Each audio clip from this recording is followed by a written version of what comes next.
다시 한번 주님의 이름으로 축복합니다. 아멘.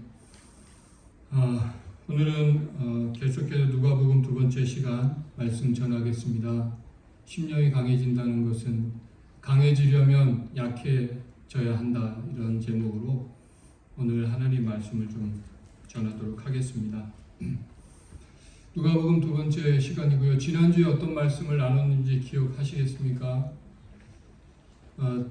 지난주에는 세례 요한의 탄생을 아버지 사가랴에게 가브리엘 천사가 이야기하고, 또 예수의 탄생을 마리아에게 와서 가브리엘 천사가 이야기했던 그런 이야기를 지난주에 나누었습니다. 주의 여정이 오니 말씀대로 내게 이루어지이다.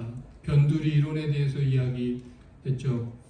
하나님의 역사는 변두리의 핵심에 있는 사람이 아니라 변두리의 주변에 있는 사람을 통해서, 평범하고 이름 없는 그런 사람을 통해서 이루어 가신다는 말씀을 드렸던 것 같습니다. 그리고 오늘은 누가복음 1장 39절에서 80절 말씀을 나누도록 하겠고요. 요약해서 말씀드리면, 예수를 잉태한다는 것을 듣고 마리아가 세례 요한의 어머니 세례 요한을 찾아갑니다. 세례 요한의 어머니 엘리사벳을 찾아갑니다. 그리고 엘리사벳은 이 마리아를 보고, 또 아이의 태중에 있는 아이를 보고 마리아와 태어날 예수님을 찬양하는 장면이 나오고요. 이어서 마리아도 성령이 충만하여 찬양을 이어가고 있습니다. 엘리사벳이 기한이 차서 세례 요한이 탄생하게 되고요. 사람들은 조상의 전통을 따라서 그의 이름을 사가랴라고 지으려 했지만 엘리사벳이 반대하고, 남편 사가랴에게 물어봤더니 석판을 가져와라, 거기에 이름을 써주는데 요한이라고 쓴다는 거죠. 천사가 가르쳐준 그 이름 요한이라고 순종을 했더니, 과거에 불순종해서 말을 못하게 됐지만 순종했더니 입이 열리게 되고요. 처음으로 그 사가랴라는 제사장이 한 말이, 10개월 만에 한 말이 바로 우리 하나님을 찬양하는 말이었다는 사실입니다. 10개월 동안 말 못하면서 이 사가랴 제사장 세례요한의 아버지가 무슨 생각을 했는지를 우리는 짐작할 수 있을 것 같습니다. 이스라엘 백성을 속량하신 예수님을 찬양하고, 또 하나님 아버지를, 언약의 신실한 하나님의 은혜를 찬양하는 그런 사가랴 제사장의 모습을 보게 되고요. 그리고 나서 나오는 이 마지막 말씀이 1장 오늘 본문 읽은 봉독한 말씀입니다. 같이 한번 읽어볼까요? 1장 80절 말씀 오늘 본문이고요. 아이가 자라며 심령이 강하여지며 이스라엘에게 나타나는 날까지 빈들에 있으니라. 아멘.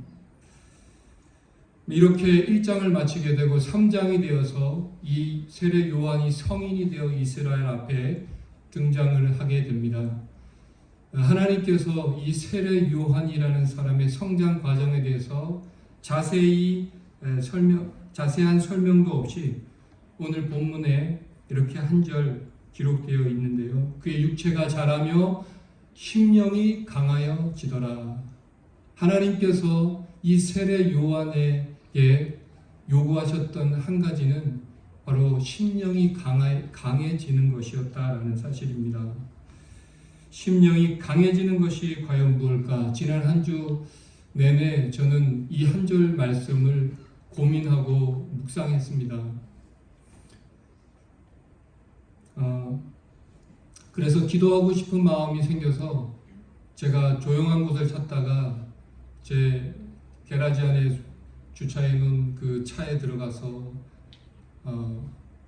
시트도 접고 방석을 깔고 거기서 좀 부르짖어 기도하는 모처럼 시간을 혼자 가졌었는데요. 기도하면서 마음에 주신 생각이, 과연 심령이 강해지는 것이 무엇입니까? 성령이라는 말씀이 떠올랐습니다. 그러면서 누가복음 1장 15절에서 16절 그 앞의 절인데요. 이는 그가 주 앞에 큰 자가 되며 포도주나 독한 술을 마시지 아니하며 모태로부터 성령의 충만함을 받아 이스라엘 자손을 주 곧 그들의 하나님께로 많이 돌아오게 하겠습니다. 그 앞에 절이요. 모태로부터 성령의 충만함을 세례 요한이 받아 많은 사람을 주께 돌아오게 하겠습니다. 그는 모태로부터 성령과 동행했던 사람이었다라는 것이고요. 결국 그의 심령을 성령이 강하게 하셨다는 것입니다. 영어 성경에도 became strong in spirit이라고 되어 있습니다. 성령으로 또 영적으로 강하게 하였다. 오늘 말씀을 근거로 요한의 심령을 강하게 했던 것은 바로 성령과 동행할 때 성령이 우리 안에서 행하시는 일이다. 성령이 우리 안에서 무슨 일을 행하신다고요? 다시 한번 묻겠습니다. 성령이 우리 안에서 무슨 일을 행하십니까? 심령을 강하게 하신다는, 심령에 강하게 하신다는 거죠. 교회 명부에 이름이 등록되어 있다고 성도가 아니고요. 우리 안에 성령이 거하실 때 그 성령님과 동행하며 살아갈 때 우리는 그리스도인, 영적인 그리스도인이 되어 가더라는 사실입니다. 로마서 8장 9절 말씀이에요. 로마서 8장 9절. 만일 너희 속에 하나님의 영이 거하시면 너희가 육신에 있지 아니하고 영에 있나니 누구든지 그리스도의 영이 없으면 그리스도의 사람이 아니라. 고린도전서 3장 16절에도요. 너희는 너희가 하나님의 성전인 것과 하나님의 성령이 너희 안에 계시는 것을 알지 못하느냐. 성령님이 여러분 안에 살아계십니다. 아멘. 지금도 여러분 안에 살아계십니다. 내 안에 사느니 바로 예수 그리스도 찬양한 것처럼 성령이 우리 안에 지금도 살아계시다는 거죠. 초대교회 제자들의 모습 보십시오. 성령을 받기 전에 그들이 나약하고 정말 무기력하게 그지없던 그들이 성령이 임하고 나서 담대하게 복음을 전하는 모습을 보게 되는 것입니다. 사람을 두려워하지 않고 복음을 전했던 그들의 모습에서 성령이 심령을 강하게 한다는 것을 우리는 알게 되죠. 따라서 우리는 하나님의 말씀을 통해서 성령이 누구시고 성령이 무슨 일을 하시는지 우리는 알아야 됩니다.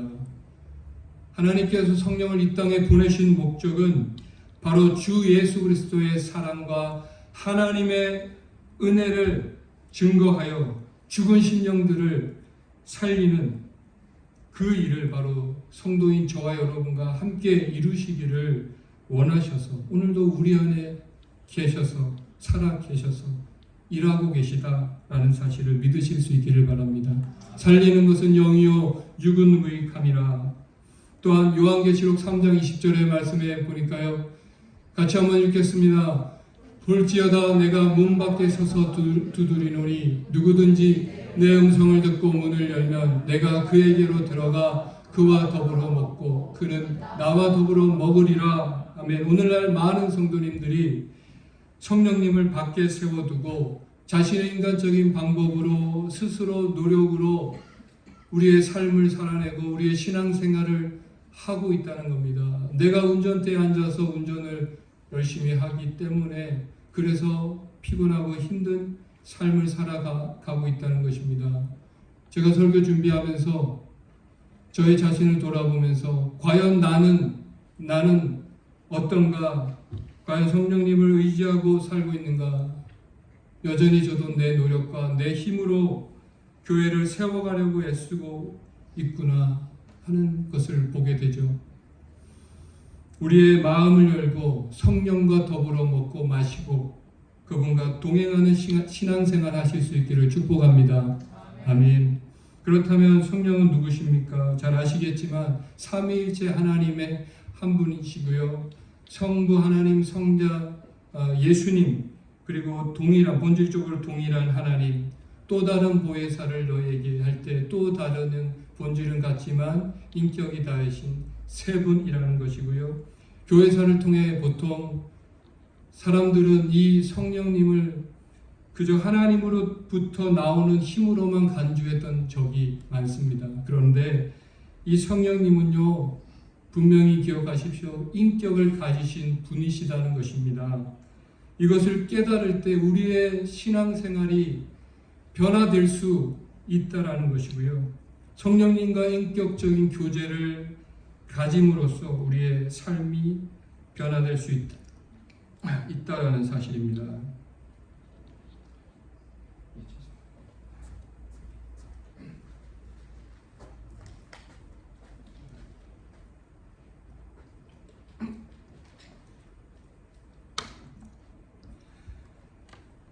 그래서 우리가 성령님을 의지하고 교제하는 것에 비례하여 우리가 생명력 넘치는 신앙생활도 할 수 있고요.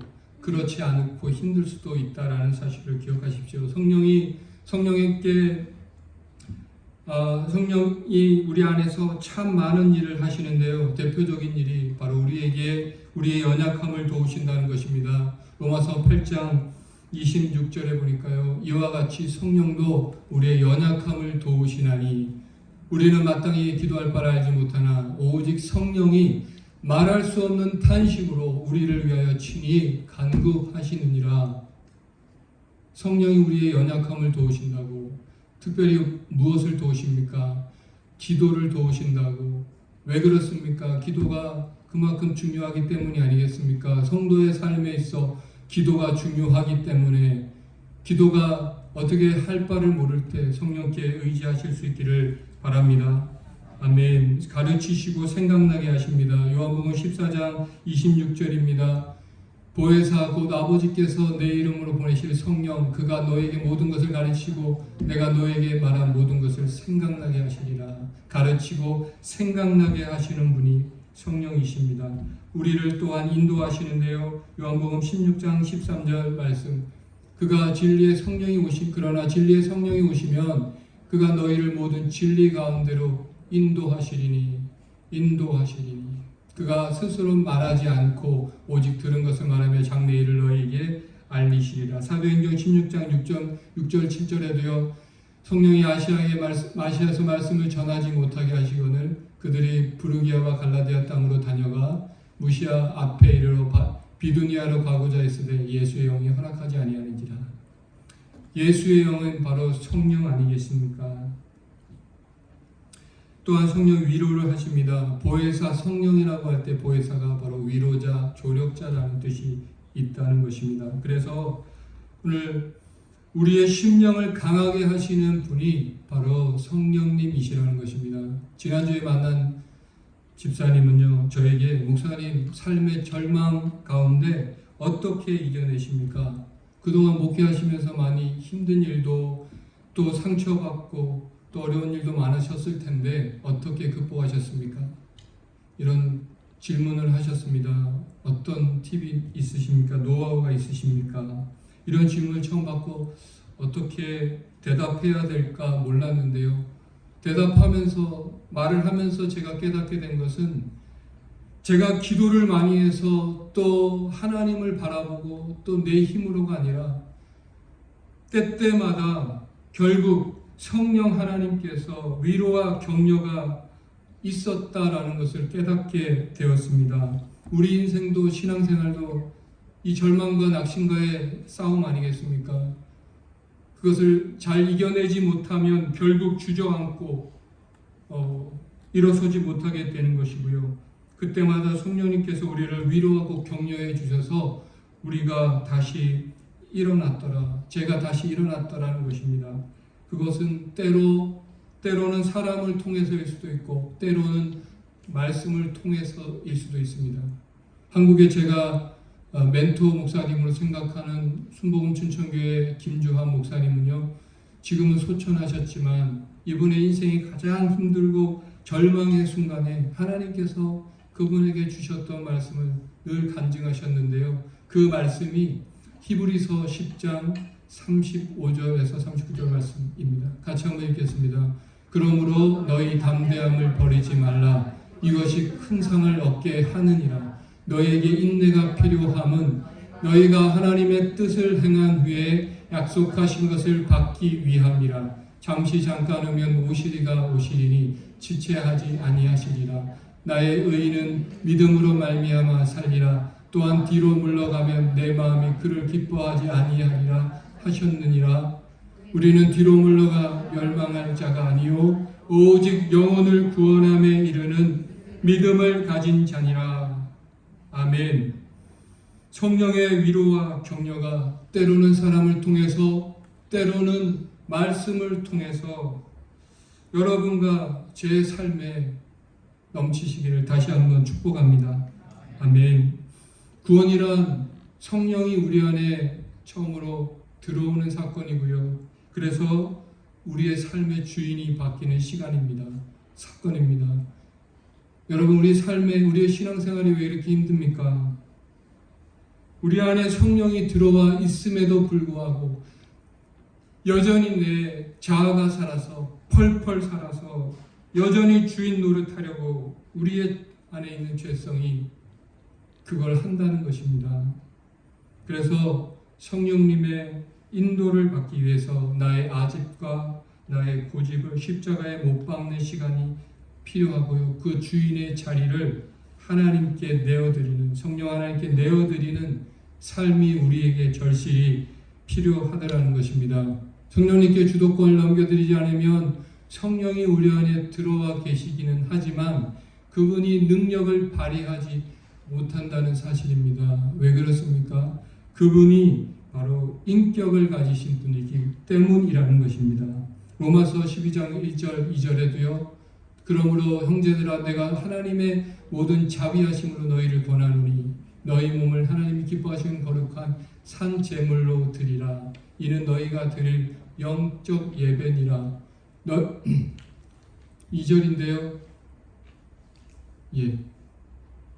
1절만 있네요.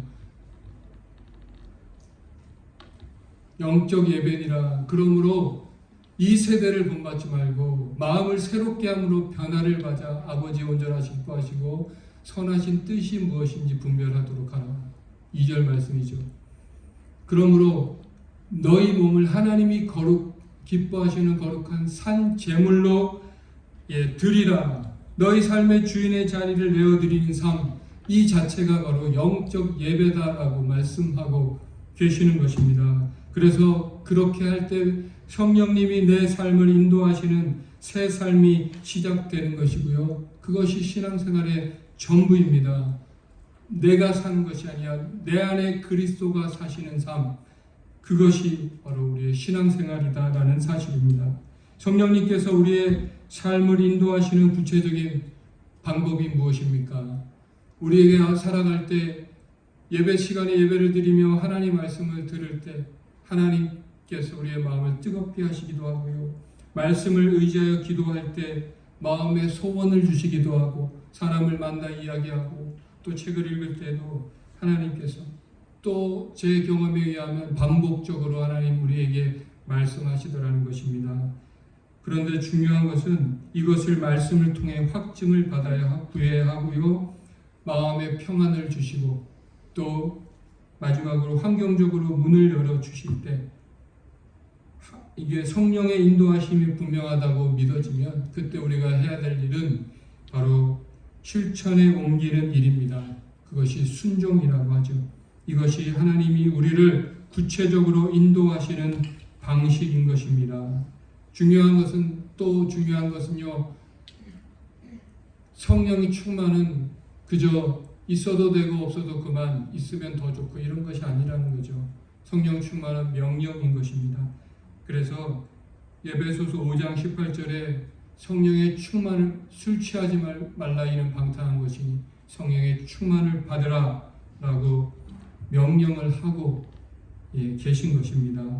그러므로 우리 그리스도인은 성령 충만한 삶을 사셔야 합니다. 그래서 하나님의 뜻을 더 정확히 분별하고 또 그 뜻을 이루며 집중하는 삶을, 그래서 생명력 넘치는 삶을 우리가 살아갈 수 있다라는 사실을 다시 한번 기억하셨으면 좋겠습니다. 할렐루야. 성령님은 우리의 중심을 보시고요. 특별히 충만케 하시는데 우리가 순수하게 하나님의 영광을 구할 때 내 유익이 아니라 내가 더 축복된 삶을 얻기 위해서 하나님보다 축복을 더 구하는 것이 아니라 하나님의 영광을 구할 때 바로 이 성령 충만이 우리에게 임한다는 것을 다시 한번 기억하셨으면 좋겠습니다. 성령 충만이라는 것이 또 성령 충만은 성교의 영, 또 복음 증거의 영입니다. 성령님은 그래서 성령 충만은 복음 증거를 위해서 필요한 것이고요. 그래서 성령 충만한 성도라면 최고의 관심은 바로 복음 증거에 있어야 한다라는 사실입니다. 그래서 성령 충만한 세례 요한이 많은 사람을 하나님께 돌아오게 하더라. 그래서 하늘의 별과 같이 별과 같이 빛나는 사람이 세례 요한처럼 되게 하였다라는 사실입니다. 우리가 바자회를 이제 다음 주에 하게 되는데요. 이 바자회를 통해서 우리는 무엇을 해야 될 것인가? 하나님께 영광을 올려드릴 뿐만 아니라 이 어찌하든지 시간을 통해 영혼이 구원받고 복음이 증거되고 지역사회를 섬김으로 선한 영향력이 흘러보내기 위해서 해야 한다는 것을 우리가 꼭 기억하셨으면 좋겠습니다. 이 분명한 목적이 흔들리지 않기를 부탁을 드리겠습니다. 그러면 우리가 성령 충만을 유지하기 위해서 어떻게 해야 될 것인가? 성령 충만을 받기 위해서 어떻게 해야 될 것인가? 먼저는 우리 안에 성령이 있다는 지식이 있어야 하는 것입니다. 그분이 우리 안에 계시다는 그것을 잊지 말고 사셔야 합니다. 그리고 무엇보다 성령 충만하고 싶다면 간절한 소원과 간구가 있어야 하는 것이죠. 야고보서의 말처럼 너희가 얻지 못하면 구하지 아니함이라고 말하고 있습니다. 구하여도 얻지 못하면 정욕으로 잘못 구합니다. 이렇게 말하고 있는데요. 누가복음 11장 13절에는 예수님께서 말씀하십니다. 악한 자이라도 좋은 것을 자식에게 줄 알거든 하물며 너희 하늘 아버지께서 구하는 자에게 성령을 주시지 않겠느냐. 우리 하나님께서는 우리에게 좋은 것을 주시길 원합니다. 그 좋은 것이 바로 성령이라고 말씀하고 계시고요. 성령 충만을 받기 위해서 계속적으로 성령 충만을 사모하고 또 기대하고 기도하실 수 있기를 부탁을 드리겠습니다. 아멘. 그래서 성령 충만하면 결코 광신자가 되는 것이 아님을 여러분 기억하시고요. 마음문을 여시고 내 힘이 아니라 내 안에 살아계신 하나님을 의지하고 그분의 인도하심과 도우심을 믿고 살아가야 하는 것입니다. 빌립보서 4장 13절 말씀, 내게 능력 주시는 자 안에서 내가 모든 것을 할 수 있느니라.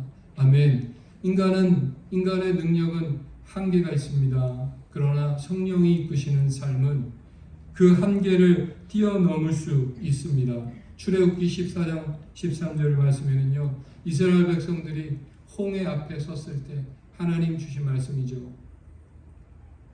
너희는 두려워하지 말고 가만히 서서 여호와께서 오늘 너희를 위하여 행하시는 구원을 보라. 너희가 오늘 본 애굽 사람 영원히 다시 보지 아니하리라. 오늘 여러분 삶에 행하시는 구원을 보실 수 있기를 다시 한번 부탁을 드리겠습니다. 아멘. 우리 한 가지 더 생각해 보고 싶은 것은요, 과연 세례 요한이 머물렀던 그 빈들은 어디냐라는 것입니다. 세례 요한을 심령을 강해했던 그 빈들은 어딘가? 빈들이란 유대 사람들에게 빈들은 바로 유대 광야를 의미합니다. 그렇다면 우리가 그 유대 광야까지 가야 되겠습니까? 영적으로 빈들은 우리의 심령이 강해지는 것. 그것은 오늘 말씀 제목처럼 내가 약해지는 곳입니다. 왜 약해져야 합니까? 나의 약함을 통해 그리스도의 능력이 머물게 하려 함이라. 그리스도의 능력이 성령 아니겠습니까? 내가 약할 때 성령이 일하시기 때문에 내가 약할 그때 강함이라. 야곱은 스스로 강해야 한다고 믿고 할아버지 아브라함처럼 평생 그는 강해지려고 살아왔지만 하나님은 야곱이 약해질 때까지 기다렸습니다. 허물 많고 연약하고 또 부족한 모습 그대로 주님 앞에 나오기를 소망했지만 야곱은 끝까지 스스로 강해지려고 몸부림쳤고요. 그래서 그가 깨닫지 못하고 그가 약해지려고 하지 않았기 때문에 결국 하나님께서 그의 환도뼈를 치셨다는 것입니다. 그래서 그때 그에게 주신 이름이 이스라엘입니다. 여러분, 이스라엘의 이름 뜻이 뭔지 아십니까? 하나님이 다스리시다, 하나님이 통치하시다라는 뜻이죠. 야곱이 약해졌을 때 비로소 하나님께서 다스리시는 사람이 되었던 것입니다. 하나님은 우리가 약해지시기를 기다립니다. 왜 그렇습니까? 내가 약해질 때 그리스도의 능력이 그래야 온전히 드러나기 때문에, 그래서 빈들은 내 강함이 약함이 되는 것입니다. 하나님께서 그렇게 저와 여러분을 만드시기 위해서 자주 사용하는 도구가 있는데요. 그것은 내 마음대로 되지 않는 상황이죠. 내 마음대로 되지 않는 내 자녀, 내 마음대로 되지 않는 나의 사업, 나의 미래, 이런 것들, 아무리 말해도 변하지 않는 이런 내 자녀들을 보면서 우리는 이런 절망감을 느낀다는 거죠. 또한 내가 원하지 않는 고난을 만나게 하신다는 것입니다. 바로 거기가 빈들이고요, 거기서 내 자아가 깨어지고 부서지는 자리라는 것입니다. 지난 8년 목회를 돌아보며 거기가 빈들이었구나. 사도 바울이 약할 때 강함이라는 이 말씀으로 목회를 시작했지만, 하나님은 때때로 내가 약해져야 한다는 것을 말씀하셨지만, 저는 여전히 스스로 강해지려고 몸부림치고 있는 제 모습을 보게 되는 것입니다. 하나님은 내가 강해지기보다, 하나님은 내가 약해지시기를 누구보다 기다리고 계셨고요. 약해진다는 것이 한 번으로 하루아침에 되면 얼마나 좋겠습니까? 내 마음대로 되지 않는 상황을 수없이 겪고 내가 원하지 않는 고난들을 수없이 통과해 갈 때, 그래서 약해지면 얼마나 좋겠습니까? 그래도 여전히 약해지지 않는 우리의 모습. 그래서 야곱의 환도뼈를 치신 것이고요, 모세에게 40년의 광야의 생활이 필요했던 것입니다. 오늘 나의 빈들에서 이제는 더 이상 내 강함을 자랑하지 말고 내 안에 살아계신, 내 안에 성령님께서 일하실 수 있도록, 그리스도의 능력이 머물 수 있도록 철저히 약해지시고 그 약함을 자랑하시는 저와 여러분 되시기를 주님의 이름으로 축원합니다. 아멘. 같이 한번 일어나셔서 시간 찬양하기 원하는데요. 오늘 이 연약함 가운데 우리 주님의 능력이 임하실 것입니다. 오늘 연약한 모습 그대로 주님 앞에 나아가는 시간 되셨으면 좋겠습니다.